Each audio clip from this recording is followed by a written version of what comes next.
Hallelujah ප්‍රශංසා වේවා. දෙවියන් වහන්සේට ස්තුතියි. මේ හිමිදිරි උදෑසන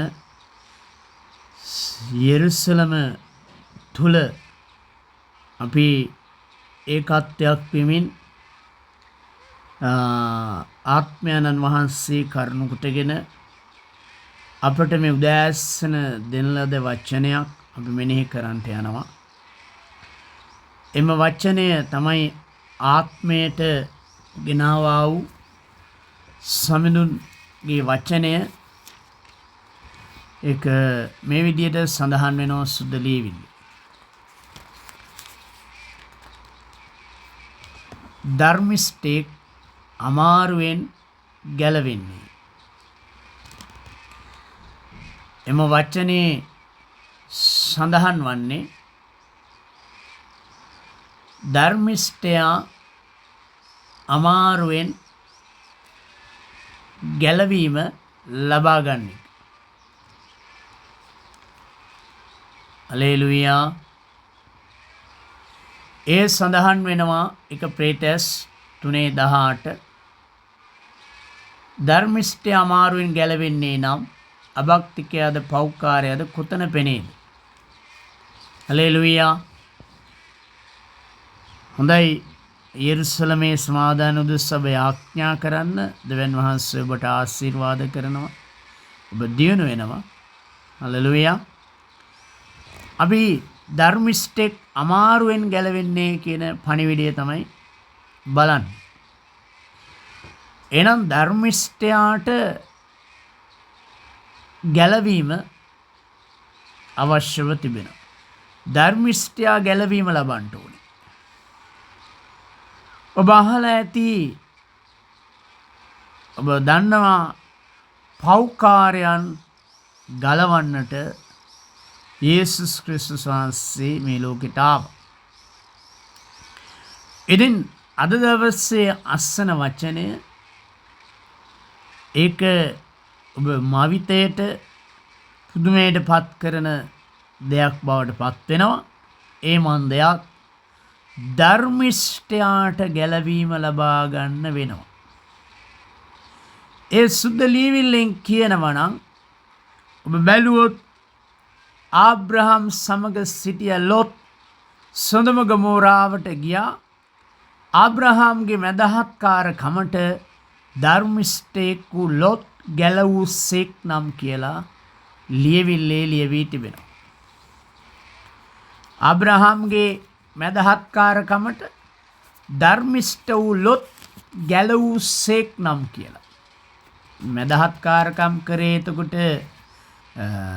අබ්‍රහම් ගැලවීම ලබන්නේ ධර්මිෂ්ඨ වූ ලොත්. ඒක සඳහන් කරන්නේ 2 පේතෘස් 2 වෙනි පරිච්ඡේදයේ මේ විදියට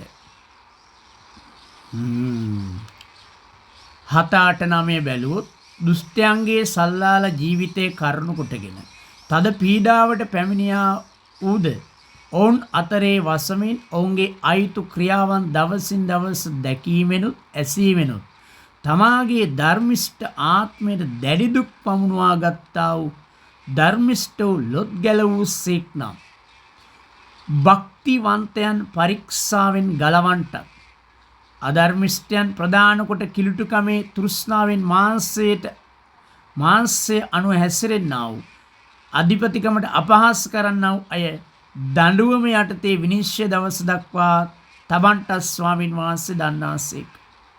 එතකොට ධර්මිෂ්ඨයාට ගැලවීමක් තිබෙනවා.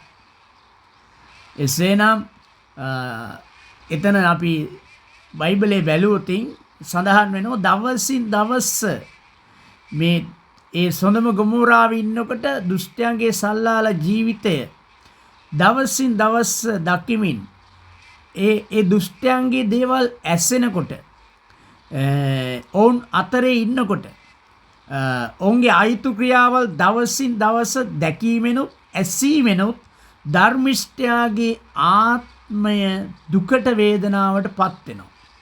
ඉතින් ඒ ධර්මිෂ්ඨ වූ ලොත් ගැලවූසෙක් නම් දෙවියන් වහන්සේගේ වචනේ කියනවා භක්තිවන්තයන් පරීක්ෂාවෙන් ගලවන්නටත් උන්වහන්සේ දන්නාසේක කියලා. හලෙලූයා. එසේනම් මේ පණිවිඩයට අනුව ධර්මිෂ්ඨයන්ට ගැලවීමක් තිබෙනවා. ඔබ අහලා තියෙනවා පෞකාරයන්ට ගැලවීමක් තිබෙනවායි කියලා. අද ඔබ අස්සන්ට යන මේ පණිවිඩය ධර්මිෂ්ඨයන්ට ගැලවීමක් තිබෙනවා. මම එළිදරව් පොතනොත් ඔබට මේක පෙන්නලා දෙනවා. ධර්මිෂ්ඨයන්ට ගැලවීමක් තිබෙනවා. ඔබට බලන්න පුළුවන් එළිදරව් පොතේ 19 වෙනි පරිච්ඡේදයේ ඔබ කියවන්න පුළුවන්. මම එම වචනේ මෙහෙම සඳහන් කරනවා. අපි එළිදරව් 19:7 ඉඳලා පද 2-3ක් බලනවා. හලෙලුයා. අපි අතිශයින් ප්‍රීති සන්තෝෂ වෙමු. උන්වහන්සේට ගෞරව දෙමු. මක්නිසාද බැටල් පැටවනන්ගේ සරණ මංගල්‍යයේ පැමිණියේ. උන්වහන්සේගේ භාර්යාවද සූදානම්ව සිටින්නීයයි යනුයි. දීප්තිමත් වූ පවිත්‍ර වූ සීන් වස්ත්‍රයෙන් පැළඳෙන්නට ඈට ලැබුණේ. සීන් වස්ත්‍ර නම් සුද්ධවන්තයින්ගේ ධර්මිෂ්ඨ ක්‍රියාය. හාලෙලුයා. මෙතන කියනවා සීන් වස්ත්‍ර නම් සුද්ධවන්තයින්ගේ ධර්මිෂ්ඨ ක්‍රියාය. එහෙනම් ධර්මිෂ්ඨ සුද්ධවන්තයින්ගේ ධර්මිෂ්ඨ ක්‍රියාවල් තියෙනවා. එහෙනම් මේ සුද්ධවන්තයින් ධර්මිෂ්ඨයාට ගැලවීමක් තිබෙනවා. ධර්මිෂ්ඨයා කියන්නේ සුද්ධවන්තයෙක්. සුද්ධවන්තයින්. එතකොට ඒගොල්ලොන්ටත් ගැලවීම ඒකයි ගැලවීම අමාරු වුණා කියලා කියන්නේ. ඒක බයිබලයේ කියනවා ධර්මිෂ්ඨය අමාරුවෙන් ගැලවෙන්නේ කියලා. ඔව්. සුද්ධ ලිවිල්ලේ ඔබ බැලුවා ඉස්සෙල්ලා පේදුරුතුමාගේ පොතේ සඳහන් කරන්නේ ධර්මිෂ්ඨය අමාරුවෙන් ගැලවෙන එක ප්‍රේතස් 4:18. ධර්මිෂ්ඨය අමාරුවෙන් ගැලවෙන්නේ. මොකද්ද මේ අමාරුවෙන් ගැලවෙනවා කියලා කියන්නේ? මේ අමාරුවෙන් ගැලවෙනවා කියලා කියන්නේ මේ ඔබ දවසින් දවස ඔබට ඇසෙන දේවල්, ඔබට පෙනෙන දේවල්, ඔබගේ ඇස් දෙකට පෙනෙන ඇසෙන දේවල් තුලින් දැඩි පීඩාවට භක්තිවන්ත ලෙස ජීවත් වෙන්න කැමැති ඔබ දැඩි පීඩාවටපත් වෙනවා. එහෙම නිසා ධර්මිෂ්ඨ ඔබට ගැලවීමක් තිබෙන බව අද දවසේ ඔබ මා ඇතුළු සියල්ලෝ දැනගත යුතුයි. හොඳයි. ඔබ දෙවියන් වහන්සේට යාඥා කරන්න යුදෙව්වන්ගේ ගැලවීම උදෙසා යෙරුසලමේ සමාදානයේ උදෙසා ඔබ දිනකට විනාඩි 10ක් හෝ 5ක් හෝ අවංකව යාඥා කරන්න. දෙවියන් වහන්සේ ඔබට ආශිර්වාද කරනවා ඇති. යේසුස් වහන්සේ රජුන්ගේ රජ නැවත උන්වහන්සේ ඊශ්‍රායල් දේශයට මේ දේව මාලිගාවට පැමිණෙනවා. හලෙලූයා. හොඳයි. මේ පණිවිඩය ඇසුවා ඔබ අද දවසේ මම ආශිර්වාද කර යාඥා කරනවා.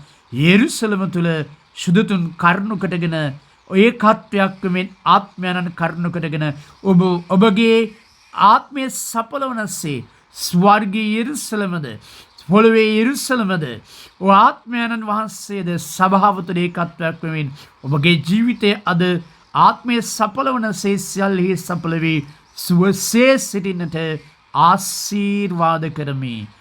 ජීවමාන යේසුස් වහන්සේගේ සුදුසු නාමයෙන්. Amen. May God bless you.